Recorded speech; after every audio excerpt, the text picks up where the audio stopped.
नमस्कार मेरे प्यारे विद्यार्थियों। तो आज के इस वीडियो में हम लोग बात करने वाले हैं भारत की प्राकृतिक वनस्पति के बारे में।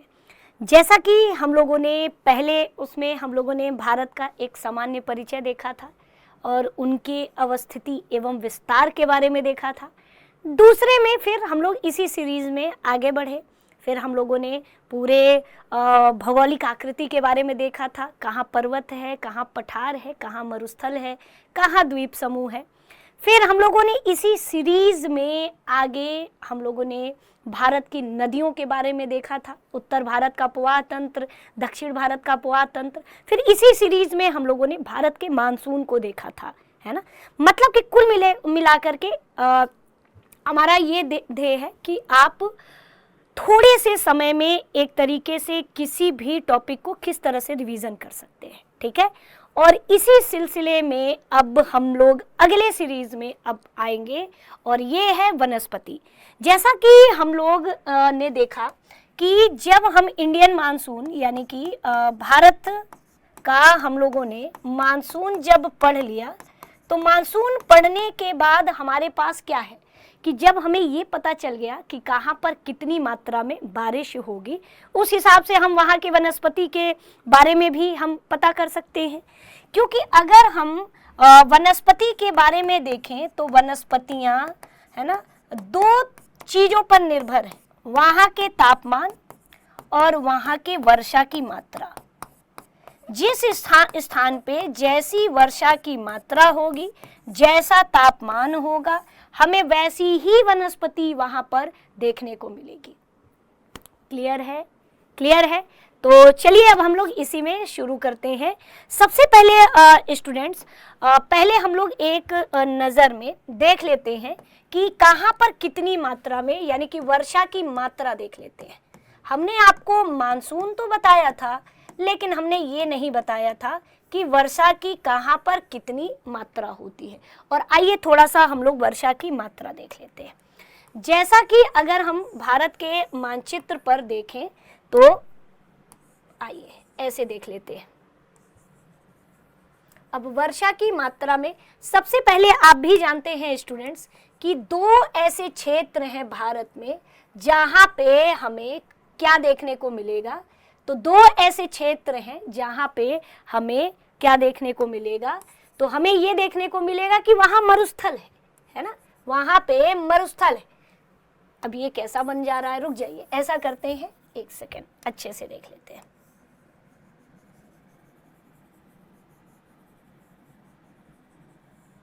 हाँ, अब जाके ये थोड़ा सा सही हो गया मानचित्र हमारा, है ना। अब देखिए, तो कुल मिलाकर के हमें ये देखना है कि भारत के उस मैप पर वर्षा की मात्रा, जैसा कि आप जानते हो कि ये पश्चिम घाट है और ये पूर्वी घाट है।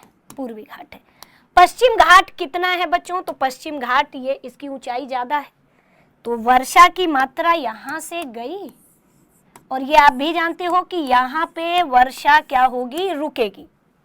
और जब वर्षा रुकेगी तो इधर की ओर 70 सेंटीमीटर बारिश होगी, क्योंकि वृष्टि छाया है, और इधर लगभग 250 सेंटीमीटर बारिश होगी।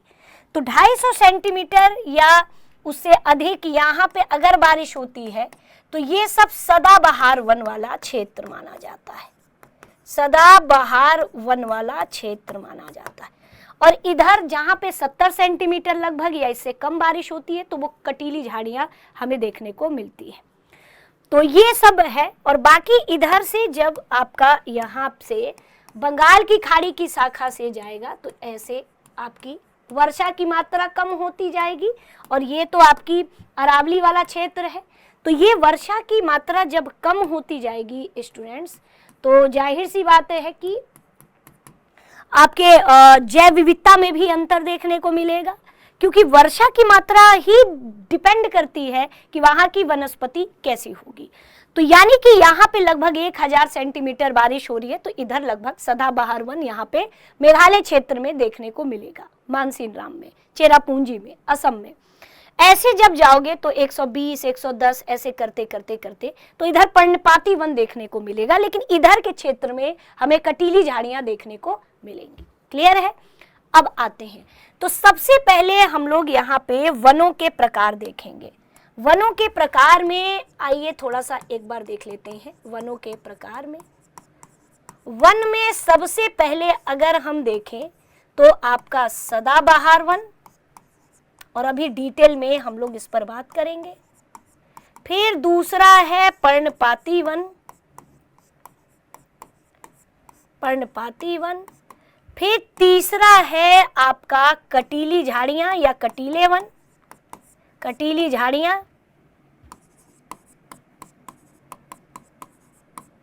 है ना, कटीली झाड़ियां। और कटीली झाड़ियों के बाद अगर हम देखें तो पर्वतीय वन, पर्वतीय वन के बाद अगर हम इस पर बात करें तो पर्वतीय वन के बाद हम लोग मैंग्रोव वन। तो ये सब क्या है स्टूडेंट्स, तो ये सब हमारे भारत की वनस्पतियां हैं, ठीक है। तो यहाँ पर आगे देख लेते हैं। तो यहाँ पे ऐसे लिख लेते हैं ना, उष्ण कटिबंधीय कांटेदार वन, ऐसे लिखिए, उष्ण कटिबंधीय कटिबंधीय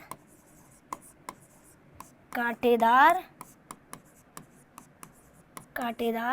वन, उष्ण कटिबंधीय कांटेदार वन, ये आप देख लीजिएगा, ठीक है, कांटेदार वन। अब चौथा है पर्वतीय वन, और पांचवा है आपका मैंग्रोव। अब देखिए, अब इसके बाद हम लोग अब एक एक करके बात करेंगे। सबसे पहले सदाबहार वन। सदाबहार वन में मतलब नाम से ही आपको लग रहा होगा कि इन वनों की पत्तियां, है ना, जैसे देखो सबसे पहले हर एक चीज के पीछे एक विशेष कारण होता है। अब सीधे हम लोग देखेंगे कि आखिर में ये सदाबहार वन किस तरह की वनस्पति में हमें देखने, मतलब कैसे जलवायु में हमें देखने को मिलता है। तो जहां पर वार्षिक तापमान, जहां पे वार्षिक तापमान 22 डिग्री सेल्सियस, जहां पर अगर हम देखें तो औसतन वार्षिक तापमान, ऐसे लिखिए, औसत वार्षिक तापमान 22 डिग्री सेल्सियस, और वर्षा की मात्रा कितनी होनी चाहिए, 200 सेंटीमीटर से अधिक होनी चाहिए। तो वर्षा, ऐसे लिखे, वार्षिक वर्षा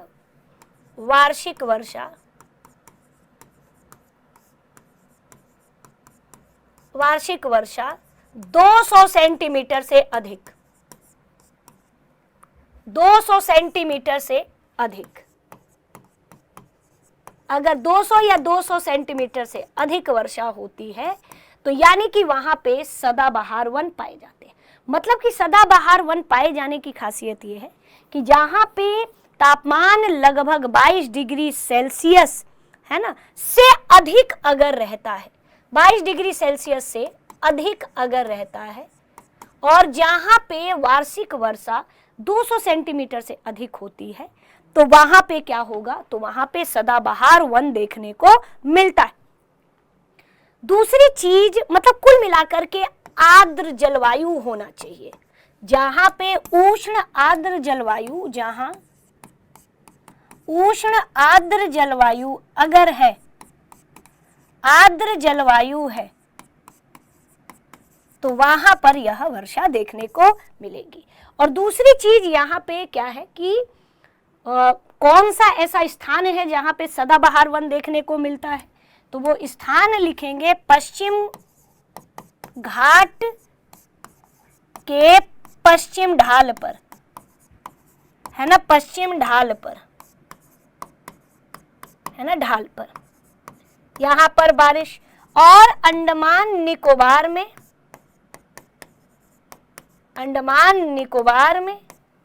लक्षद्वीप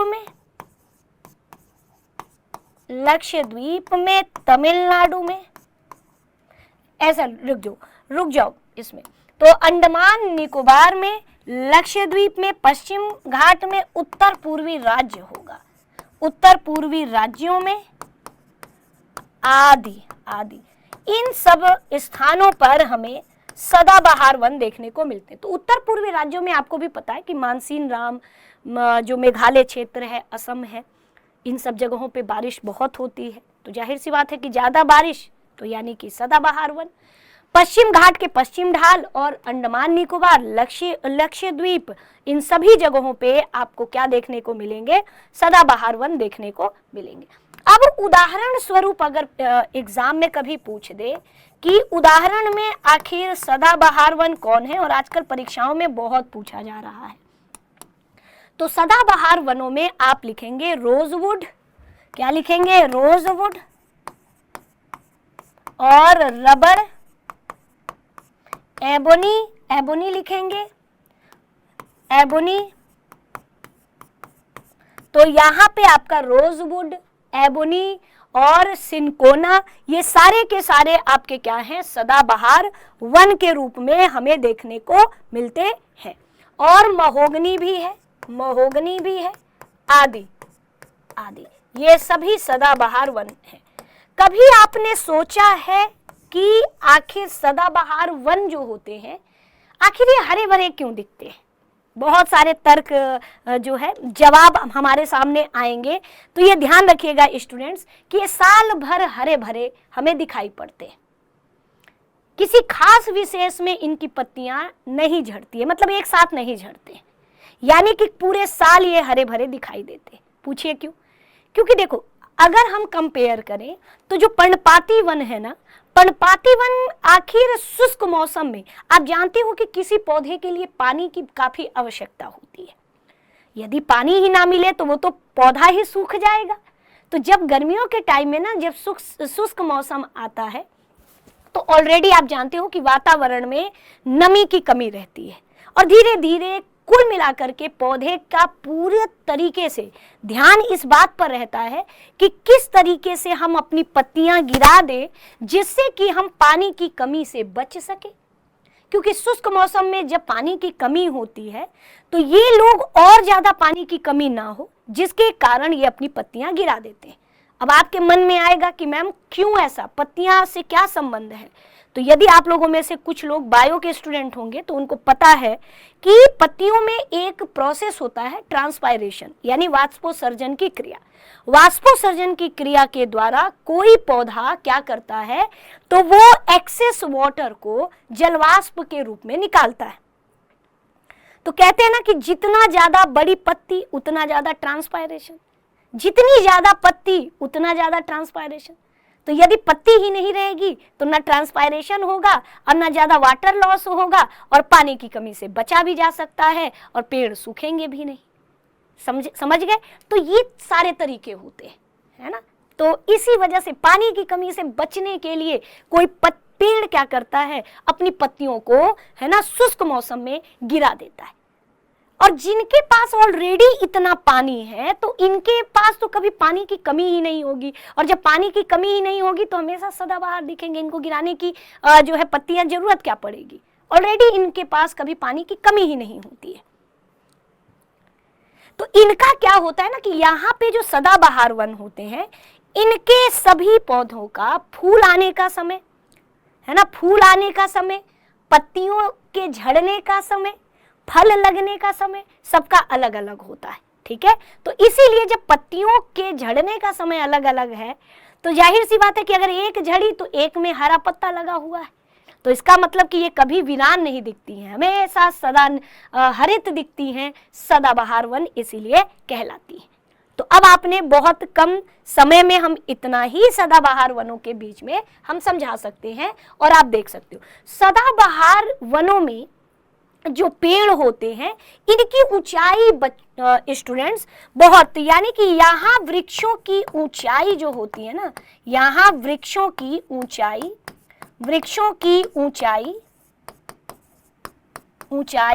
लगभग 60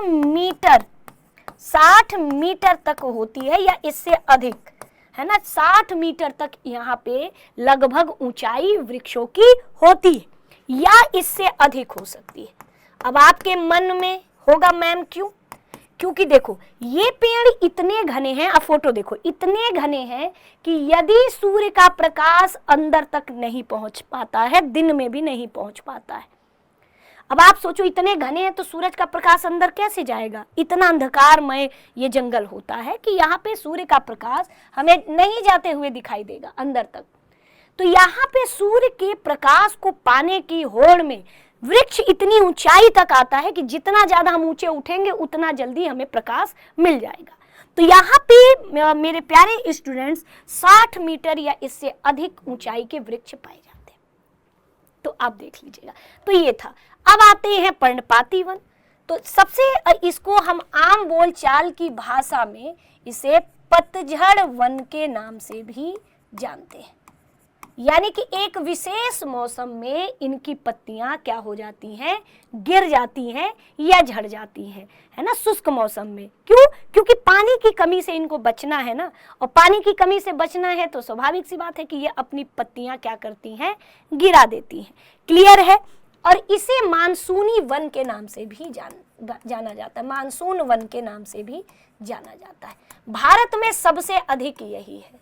भारत में सबसे अधिक वन यही है ना, ये भी ध्यान रखिएगा। यहाँ पे वर्षा की मात्रा कितनी होनी चाहिए थी? तो यहाँ वर्षा की मात्रा कितनी है? 70 से 200 सेंटीमीटर अगर बारिश हो रही है ना, 70 से 200 सेंटीमीटर यहाँ बारिश हो रही है तो मान के चलिए कि यहाँ पे यही आपका क्या है? पर्णपाती वन यही है ना, प्राप्त होंगे। पर्णपाती वन स्टूडेंट दो तरीके के होते हैं। अब आपके मन में आएगा मैम पर्णपाती तो पर्णपाती है, दो तरीके से क्यों होगा? वर्षा की मात्रा जब दो तरीके से होगी तो भाई वन भी तो दो तरीके से होगा। तो देखिए, एक आपका होता है कौन सा? तो एक आर्द्र पर्णपाती वन हमें देखने को मिलता है। आर्द्र पर्णपाती वन का मतलब है कि ऐसे पतझड़ वन जो थोड़ा सा ज्यादा बारिश वाले क्षेत्र में हमें देखने को मिलता है ना, से 200 सेंटीमीटर के बीच। अगर 100 से 200 सेंटीमीटर के मध्य अगर वर्षा हो रही है तो इसका मतलब कि वो आर्द्र पर्णपाती वन देखने को मिलेगी। इसका उदाहरण मेरे प्यारे स्टूडेंट्स आपको हम लिख दे रहे हैं, कई बार परीक्षाओं में पूछा जाता है। तो हुर्रा हो गया, महुआ हो गया, सागौन हो गया, सागवान हो गया, है ना। तो आप देख सकते हो सेमल हो गया, आंवला हो गया। तो आंवला हो गया, सेमल हो गया, चंदन हो गया, है ना, चंदन हो गया, और भी है स्टूडेंट्स, है ना। तो सेमल हो गया, आंवला हो गया, ये आपका चंदन हो गया, और सागवान हो गया, सागवान हो गया। और सागवान के साथ साथ और भी वृक्ष हैं, जैसे शीशम, साल का पेड़, है ना, साल हो गया और शीशम आदि, और शीशम आदि। तो इस तरह से ये आर्द्र पर्णपाती वनों में हमें देखने को मिलते आदि। अब आते हैं आर्द्र पर्णपाती के बाद अब आता है शुष्क पर्णपाती वन। शुष्क पर्णपाती वन ये कम वर्षा वाले क्षेत्रों में हमें देखने को मिलता है। 70 सेंटीमीटर से 100 सेंटीमीटर के बीच में हमें देखने को मिलता है। और ये इसमें कौन कौन से वृक्ष आते हैं? हो सकता है कि कभी पेपर में पूछ दे। तो कौन कौन से वृक्ष? तो खैर की लकड़ी, जो खैर का पेड़ होता है वो हो गया, और खैर के साथ साथ अमलतास, अमलतास, अमलतास खैर हो गया। ये सब कम बारिश वाले क्षेत्रों में उग जाते हैं, है ना। खैर हो गया, बेल हो गया, है ना, पलाश हो गया, पलाश, बेल आदि, पलाश, बेल आदि। तो ये सब आर्द्र पर्णपाती वनों में देखने को मिलते हैं, है ना, पर्णपाती वन में। तो ये सारी चीजें हैं। अब आर्द्र पर्णपाती वन कहाँ पे हमें देखने को मिलेगा? तो ये सब आर्द्र पर्णपाती वन हमें, जैसे आप देखोगे तो गिरिपदीय क्षेत्र में, यानी कि जहां हिमालय, शिवालिक हिमालय से मानसून टकरा के, है ना, पश्चिम की ओर जा रही है, तो जब हिमालय से टकराएगी तो वहां ठीक ठाक हमें बारिश 100 से 200 सेंटीमीटर के बीच में बारिश देखने को मिलती है। उत्तर पूर्वी राज्यों में ऐसे कई राज्य हैं जहां पे हमें आर्द्र पर्णपाती वन देखने को मिलते हैं। तो ये सारे क्षेत्र हैं, क्लियर है। अब ये शुष्क पर्णपाती वनों में आप देख सकते हो उत्तर प्रदेश में हमें देखने को मिलता है, बिहार में देखने को मिलता है ना। तो इन सब क्षेत्रों में हमें, और एमपी में देखने को मिलता है, तो इन सब क्षेत्रों में हमें शुष्क पर्णपाती वन देखने को मिलते हैं। और आर्द्र पर्णपाती वन हमने आपको पहले भी बोला था कि यह हिमालय के गिरिपद क्षेत्र में, ये ध्यान रखिएगा, हिमालय के गिरिपद क्षेत्र में, और गिरिपद, इसके अलावा आप देखोगे तो उत्तर पूर्वी, है ना, पश्चिम घाट के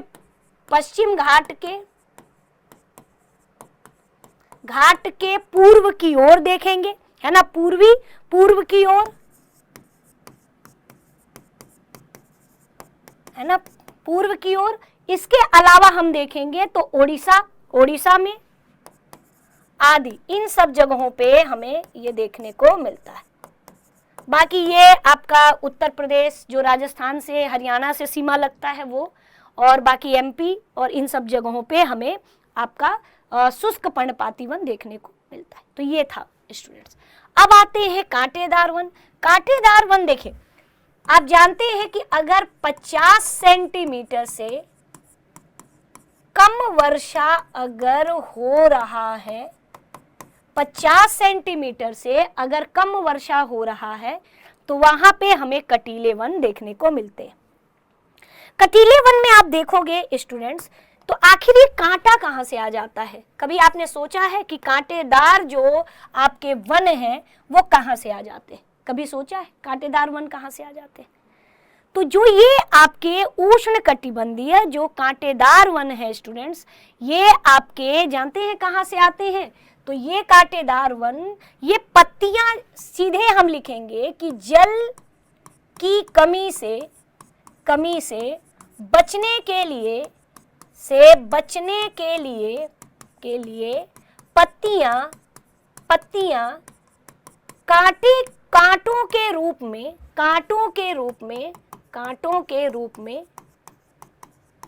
में रूपांतरित हो जाती हैं।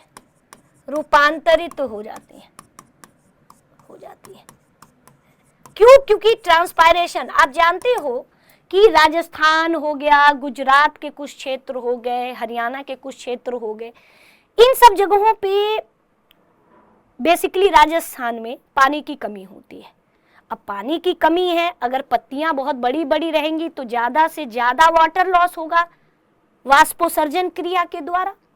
तो जब अब इसी पानी को बचाने के लिए पत्तियां कांटों के रूप में रूपांतरित हो जाती हैं, इसीलिए उधर कटीले वन देखने को मिलते हैं। छोटी छोटी पत्तियां भी देखने को मिलती हैं, जैसे खेजड़ी के पेड़ छोटी छोटी पत्तियां होती हैं, क्योंकि इन्हें किसी भी तरह ट्रांसपायरेशन से बचना है, क्योंकि उधर रेत है, तापमान ज्यादा होगा, तो जितना ज्यादा तापमान होगा उतना ज्यादा ट्रांसपायरेशन की दर होगी, वाष्पोसर्जन की क्रिया भी उतनी ज्यादा होगी। तो उतनी ज्यादा अगर होगी तो ऑलरेडी पानी की कमी है, ज्यादा से ज्यादा जो जड़ें इतनी लंबी होती हैं कि जड़ें पानी की खोज में जाएंगी, पानी प्राप्त करेंगी और इतनी मेहनत करेंगी, और तापमान बढ़ते ही सारा ट्रांसपायरेशन के थ्रू पानी जलवाष्प के रूप में वातावरण में चला जाएगा। तो ऐसे में तो ये लोग अपने अनुकूलन के लिए कुछ तो रखेंगे, तो इसीलिए पत्तियां कांटों के रूप में रूपांतरित हो जाता है। अब आप सोचोगे कि मैम अगर ये पत्तियां कांटों के रूप में रूपांतरित तो हो गई, तो ये लोग ये फोटोसिंथेसिस कैसे करेंगे? तो जो ये हरा हरा आप देख रहे हो ना, हरा हरा ये तना होता है, ये जैसे कैक्टस और इन सबों का तना होता है। यही जैसे एलोवेरा है, जो हरा भाग आप लगाते हो ना, वो तना होता है। तो तना इनका क्या करता है? फोटोसिंथेसिस करता है ना, ये ध्यान रखिएगा। अब यहाँ पे क्या है कि देखा जाए तो वृक्षों के नीचे कटीले वनों में वृक्षों के नीचे लगभग 2-2 मीटर लंबे घास उगते हैं। कहाँ पे? तो इन क्षेत्रों में, ये ध्यान रखिएगा। ये क्षेत्र पंजाब हरियाणा, सीधे हम लिखेंगे कि ये क्षेत्र हमें कहाँ कहाँ देखने को मिलते हैं, तो दक्षिण पश्चिम पंजाब में ये देखने को मिलेगा, दक्षिण पश्चिम पंजाब में देखने को मिलेगा। और दक्षिण पश्चिम पंजाब के अलावा और भी बहुत सारे आपके हैं, हरियाणा राजस्थान में इस तरह के देखने को मिलेंगे। तो आप लोग तो हरियाणा से हैं, राजस्थान, क्योंकि वर्षा की मात्रा इतनी कम हो जाती है ना यहाँ तक पहुँचते पहुँचते कि कटीली झाड़ियाँ विकसित हो जाती हैं। गुजरात हो गया और मध्य प्रदेश का वो हिस्सा जो राजस्थान वगैरह से लगा रहे, तो ये आपका मध्य प्रदेश हो गया।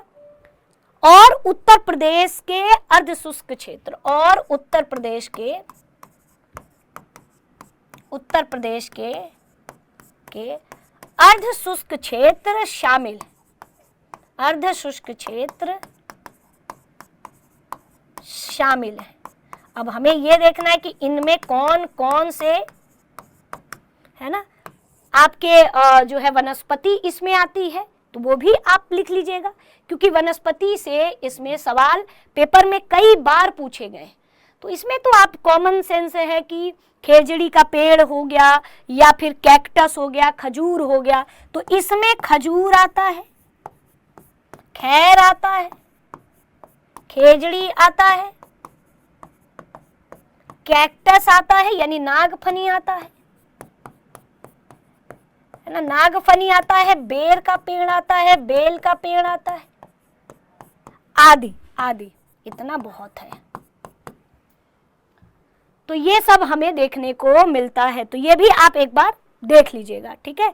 और नीम भी हमें देखने को मिलता है, इसमें नीम भी बहुत कम पानी में ही विकसित हो जाता है। तो ये है आपका, तो नीम ऐसे करते हैं, नीम हटा ही देते हैं, है ना, बस इतना। हालांकि नीम आता है स्टूडेंट्स, है ना, नीम आता है। तो जितना ज्यादा पानी की कमी होगी आपको कटीले देखने को मिलेंगे। हालांकि नीम वगैरह में कांटा वाटा नहीं होता है, लेकिन फिर भी ये कम वर्षा वाले क्षेत्रों में ही उगता है। बेल में कांटा होता है, बेर में कांटा होता है, नागफनी में तो पत्तियां होती ही कहाँ है, पूरी पत्तियां किस में विकसित हो जाती है, कांटों में हो जाती है। खेजड़ी में पत्तियां होती है। तो जितना ज्यादा शुष्क मौसम जाएगा उतनी ज्यादा कांटों की मात्रा बढ़ती जाएगी, उतनी ज्यादा पत्तियां कम होती जाएंगी, है ना, ठीक है। आगे देख लेते हैं वनस्पति, ध्यान रखिएगा, वनस्पति, ये पर्वतीय वन क्या होता है। आपको हमने कितनी बार बताया स्टूडेंट्स कि जैसे जैसे हम ऊंचाई पर बढ़ते हैं, जैसे जैसे हम ऊंचाई पर बढ़ते हैं, हमें ऊंचाई पर बढ़ने के साथ साथ ताप और क्या होता है, वर्षा की मात्रा घटती है, की मात्रा क्या होती है, घटती है। तो जब वर्षा और तापमान की मात्रा घटेगी स्टूडेंट्स, तो कॉमन सेंस है कि हमें वनस्पति भी अंतर देखने को मिलता है। जैसे जैसे ऊंचाई पर जाओगे वनस्पति आपको अलग देखने को मिलेगा। तो जैसे देखिए, यदि आप एकदम पहाड़ों के नीचे नीचे रहें, एकदम जैसे सामने पहाड़ है और हम नीचे से सोच रहे हैं कि हमें ऊपर जाना है, तो हमें पहाड़ों के नीचे नीचे अगर हम 1500 मीटर तक ऊंचाई पर जाएंगे, तब तक 1500 मीटर तक हमें सदाबहार वन और पतझड़ वाले वन देखने को मिलते हैं। तो सदाबहार वन एवं पतझड़ वन देखने को मिलता है। लेकिन जैसे ही 1500 मीटर से और ऊंचे गए, है ना, 2500 मीटर पर, तब हमें वनस्पतियां बदली हुई नजर आएंगी। और शीतोष्ण कटिबंधीय कैसे वन पाए जाते हैं, शीतोष्ण कटिबंधीय वन हमें देखने को मिलेंगे और चौड़ी पत्ती वाले देखने को मिलते हैं। इनकी पत्तियां कैसी होती हैं, चौड़ी होंगी, है ना। अब 2500 से जो है और ऊंचाई पर हम गए, लगभग कितना, 4500 मीटर पर। तो 2500 से सीधे 4500 मीटर पर गए, तो हमें कोणधारी या शंकुधारी, कई नाम हैं इनके, या फिर टैगा वन हमें देखने को मिले। और इनकी पत्तियां नीडल लाइक होती हैं, पतली पतली होती हैं, है ना, पतली पतली होती हैं। और 4500 से हम 4800 पर गए,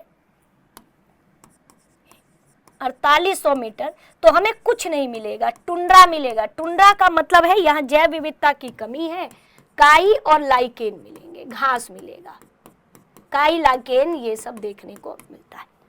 तो कुल मिला के जो पर्वतीय वन है ये दो तरीके से हमारे भारत में देखने को मिलते हैं। एक, उत्तर भारत में आप जाओगे तो हिमालय क्षेत्र में जो आपके पर्वतीय वन है, एक तो ये होगा, और बाकी दक्षिण भारत में या प्रायद्वीपीय पठारी क्षेत्र में आप जाओगे तो वहां पर भी हमें, है ना, वन देखने को मिलेगा। अरे आप चले जाओ नीलगिरी, ये सब तो वन है, अन्नामलाई है, तो ये सब भी हमें देखने को मिलेगा।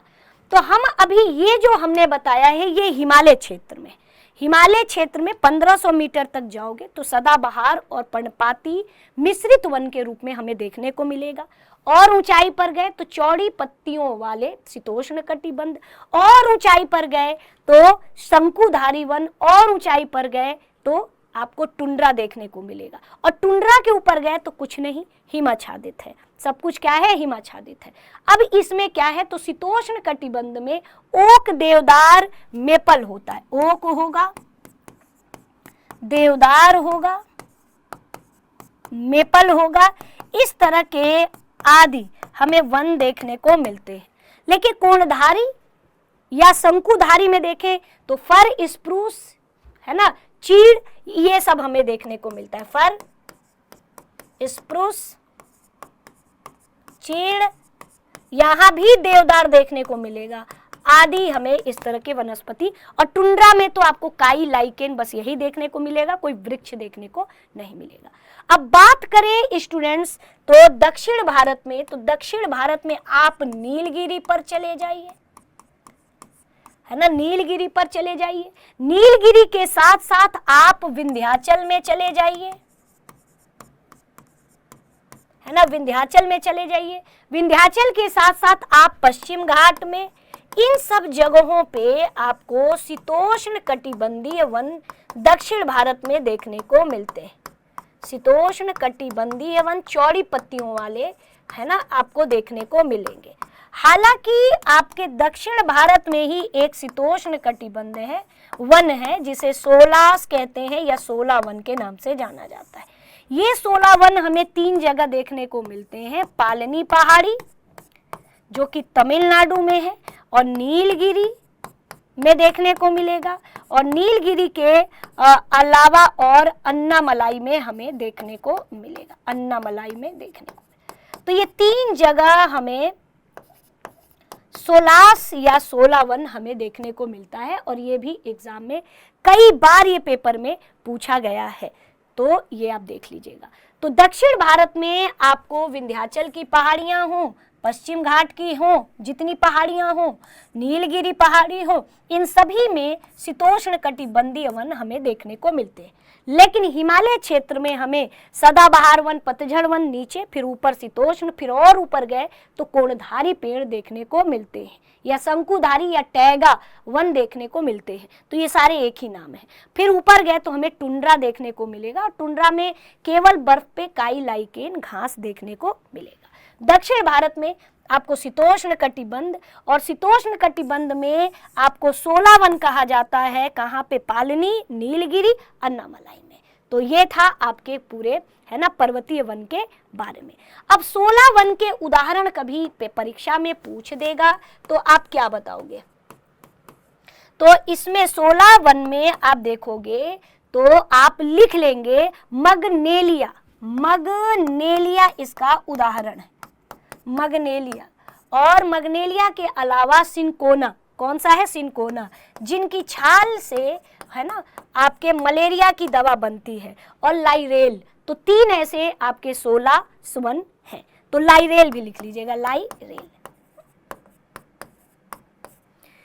तो मगनोलिया, सिनकोना, लाइरेल, ये सब 16 वन हैं।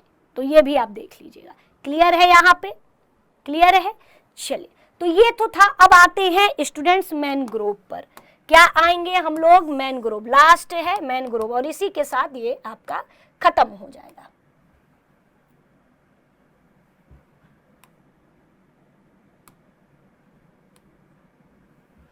है ना? अब आइए मैनग्रोव, यहां हेडिंग डालिए मैनग्रोव। स्टूडेंट्स मैनग्रोव की खासियत है कि इनके लिए मतलब इनके विकसित होने के लिए आपके मतलब इनके अंदर लवणीय जल को सहने की क्षमता है। किसको? लवणीय जल। तो ये अक्सर हमें नदियों के डेल्टा के पास हमें देखने को मिलते हैं। जैसे कि आप देखोगे कहाँ पे? तो गंगा ब्रह्मपुत्रा डेल्टा, जो कि विश्व का सबसे बड़ा यहाँ पे मैनग्रोव हमें देखने को मिलेगा, जिसका नाम सुंदरवन है। दूसरी चीज यहाँ पे यह सदाबहार ज्वारीय वन होता है। ये सदाबहार ज्वारीय वन होता है। ये ज्वारीय वन मतलब कि जहाँ पे ज्वार भाटा आपका आता है, ये ज्वारीय वन है ना? लवणीय जल को सहने की क्षमता है। लकड़ी कठोर होती है और छाल इनकी क्षारीय होती है। देख लीजिएगा, इनकी लकड़ी कठोर होगी, लकड़ी कठोर, और जो छाल होती है स्टूडेंट्स क्षारीय होगी। कैसी होगी? क्षारीय होगी। ये आप देख लीजिएगा। एरिया वही आपका गंगा ब्रह्मपुत्रा डेल्टा, महानदी डेल्टा, गोदावरी नदी डेल्टा, कृष्णा नदी डेल्टा, कावेरी नदी डेल्टा, इन सभी डेल्टाई क्षेत्रों में हमें मैनग्रोव देखने को मिलता है। और कक्ष में भी, गुजरात के कक्ष में भी हमें वहां भी मैनग्रोव देखने को मिलेंगे। अब मैनग्रोव में अब इनकी खासियत एक बार मैनग्रोव की आप देख लो स्टूडेंट्स।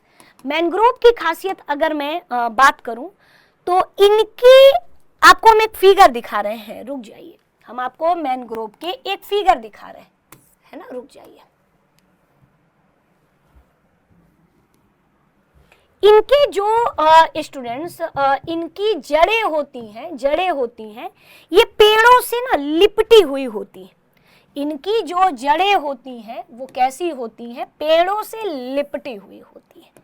जैसे कि एक बच्चा अपने माँ के गर्भ में, है ना, गर्भनाल से लिपटा होता है, ठीक उसी तरीके से ये भी जो जड़ें होती हैं सांस लेने के लिए पानी से बाहर आती हैं। आप देख लो, पानी से बाहर आती हैं और किस तरीके से पेड़ों से, है ना, लिपटी हुई होती हैं। जैसे कि राइजोफोरा में आप देखोगे तो ये जड़ें हैं, ये अपने तनों से लिपटे हुए होते हैं। और तो इसीलिए इसमें हम श्वसनीय जड़ें हमें देखने को मिलती हैं, है ना? रिस्पायरेटरी रूट इसमें हमें देखने को मिलती है। सांस लेने के लिए पानी से बाहर आ जाती है। क्लियर है यहाँ पे? तो एक बार जरूर देख लीजिएगा, एग्जाम में ये पूछा जाता है। तो ये मतलब लवणीय, देखो ये पानी में डूबे रहते हैं, ये पानी में हमेशा डूबे रहेंगे और जड़ें ऊपर आ जाती हैं, है ना? तो ये भी आप देख लीजिएगा। तो कुल मिला के इतने सारे वन थे स्टूडेंट्स, एक एक करके हम लोगों ने समग्र रूप से एक बार देखा। और ये सारी चीजें, और ध्यान रखिएगा अंडमान निकोबार के बारे में एक चीज ध्यान रखिएगा कि अंडमान निकोबार ऐसा है कि यहाँ पे एक बार ये परीक्षा में पूछा गया है कि यहाँ पे मैनग्रोव भी है और सदाबहार वन भी है, सदाबहार वन है और सदाबहार वन भी है और पर्णपाती वन भी है। एक मैनग्रोव का नाम क्या है? सुंदरवन जानते हो ना, वहां सुंदरी नामक पेड़ पाया जाता है और वो सुंदरी क्या है? मैनग्रोव है ना? तो ये आप देख लीजिएगा। तो ये एक समग्र रूप से हमने आज आपको बताया, तो इसको एक बार रिवीजन कर लीजिएगा। तो जो जो मेन पॉइंट था वो सारी चीजें हमने यहाँ पे बता दी। अब अगली क्लास में हम लोग पूरी की पूरी मिट्टी देख लेंगे, फिर उसके अगली क्लास में हम लोग खनिज और उसके बाद कृषि देख लेंगे, और उसी के बाद इंडियन ज्योग्राफी वाला आपका पोर्शन कंप्लीट।